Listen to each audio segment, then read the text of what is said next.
Hello বন্ধুরা, শুভ সকাল। সকাল আর নেই, এখন তো বেজে গেছে 12টা 20। তাই 12টা 20 থেকে আমি একটা নতুন ভিডিও নিয়ে তোমাদের সামনে হাজির হয়েছি। তোমরা বুঝতেই পারছো আমার চোখ মুখের কী অবস্থা। তো অনেক দিন পরই আমি আবার ভিডিও করতে শুরু করেছি। তোমরা আমাদের তিরুপতি বা ভাইজ্যাগের ভিডিওগুলো নিশ্চয়ই তোমরা দেখেছো। আচ্ছা, তো দেখেছো নিশ্চয়ই, তোমাদের ভালোও লেগেছে। তো তাহলে চলো আজকে থেকে আমি আবার আগের মতন করে আবার শুরু করি ভিডিও। তো কুটুম চলে গেছে অনেক দিনই হলো, 1 সপ্তাহ হলো ভিডিও করিনি। 1 সপ্তাহের মধ্যে আমার অনেক কিছু হয়ে গেছে, তো সেইগুলোই তোমাদের সঙ্গে আমি শেয়ার করব। কিছু সুখ, কিছু দুঃখ, সব কিছুই শেয়ার করব। চলো। আবার হ্যাঁ, এই ডাইনিং টেবিলটা আবার পেতে ফেলেছি, যেহেতু ওরা চলে গেছে। এইখানটা ভাগ্যি এটা তোলা ছিল, কেননা ওরা এসে এইখানেই ব্যাগপত্রগুলো সব রেখেছিল। তো চলো, সব ঘরদোর পরিষ্কার কমপ্লিট হয়ে গেছে। দাঁড়া, তোমাদের সঙ্গে শেয়ার করি। এই বেডশিটটা এখন এই নতুন পাতলাম। আর ওয়াশিং মেশিনটা কেচেছি, কাচার পরে এইটাতে একটু মতন লেগেছিলো। যেরকম কাপড়ের যত নোংরাগুলোতে যে আটকে থাকে না, ওই জন্য এটা একটু শুকনো করতে দিয়েছি। আর এইটা আমি লাগাতে পারি না, তপস্যার বাবা এলে ওইটা লাগাতে পারবে।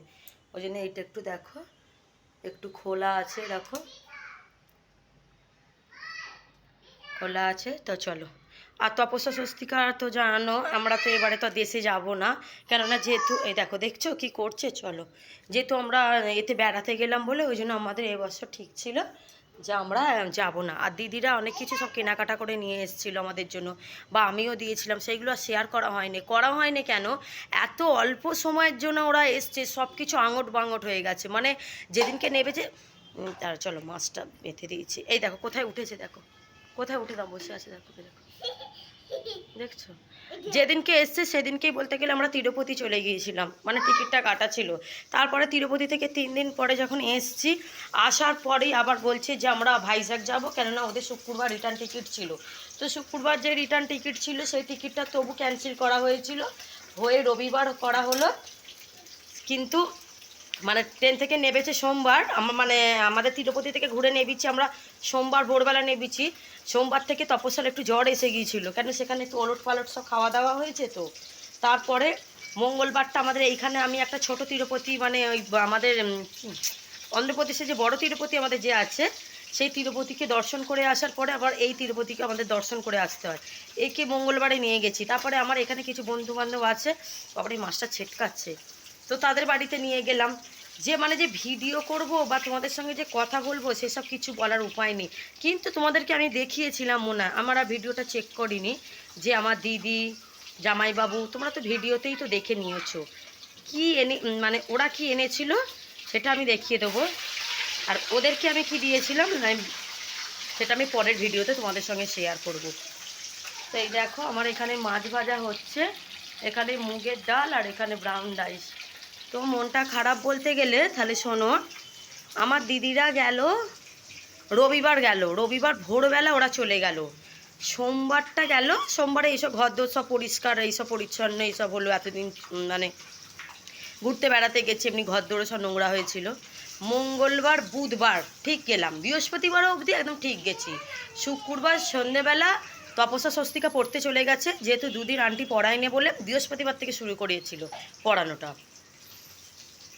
আচ্ছা, বৃহস্পতিবারও বলতে গেলে সেটাও আবার একটা বলবো, সে তপস্যার কানের নিয়ে সে এক কাণ্ড হলো, সেটা না পরে বলবো।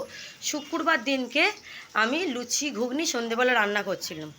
তো ইতিমধ্যে তোমরা সবাই জানো যে আমার কথা শোনার কাজই করে। তো ও এখন পকেটে করে একটা সোনা নিয়ে যাচ্ছিলো, একটু নয় অনেকটাই সোনা, প্রায় 1 লাখ টাকার কাছেই সোনা, 90,000 টাকার সোনা, 90,000, হ্যাঁ 90,000 টাকার সোনা।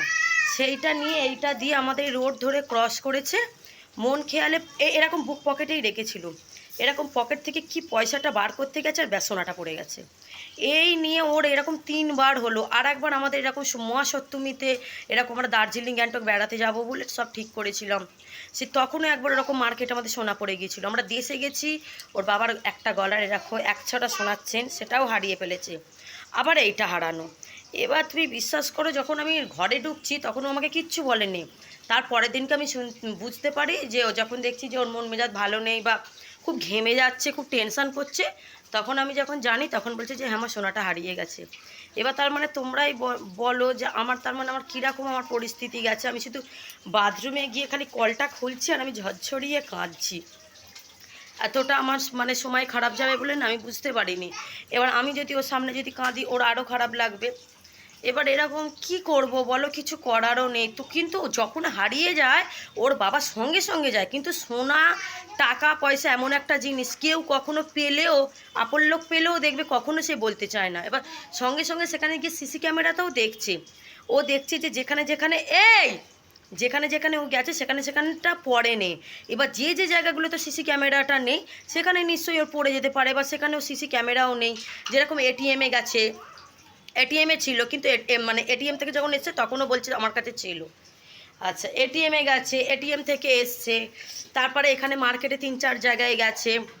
এবার এত মন মেজাজ খারাপ, খালি দুটো বাচ্চা কি করব, ওদেরকে তো খাওয়ানো দাওয়ানো চান সবই তো কিছু আমাকে করতে হবে বলো। এতটা মন খারাপ আমি এখনও অবধি না, মানে কালকে থেকে একটু মনকে আবার বোধ দিয়েছি যে যা যাওয়ার তো গেছে, আর ভেবে কি করবো। কিন্তু দেখো একবার দুবার যদি যেত সেটা মনকে নয় বোধ দেওয়া যায়, কিন্তু এরকম তো আমাদের বারে বারে হচ্ছে। মানে এই বিগত 4 বছর না এরকম ওর বাবা খালি সোনা হারিয়ে ফেলছে, মানে এরকম পকেটে করে নিয়ে যায় তো এরকম সোনা কাজেরই। এবার মন খেয়ালে তো একা মানুষ তো তখনই পড়ে গেছে। এত মনটা খারাপ তোমাদেরকে বলে বোঝাতে পারবো না। বেশ দেশ থেকে বলছি বেশ ঘুরে বেরিয়ে এলাম, মনটা বেশ ভালো ছিল।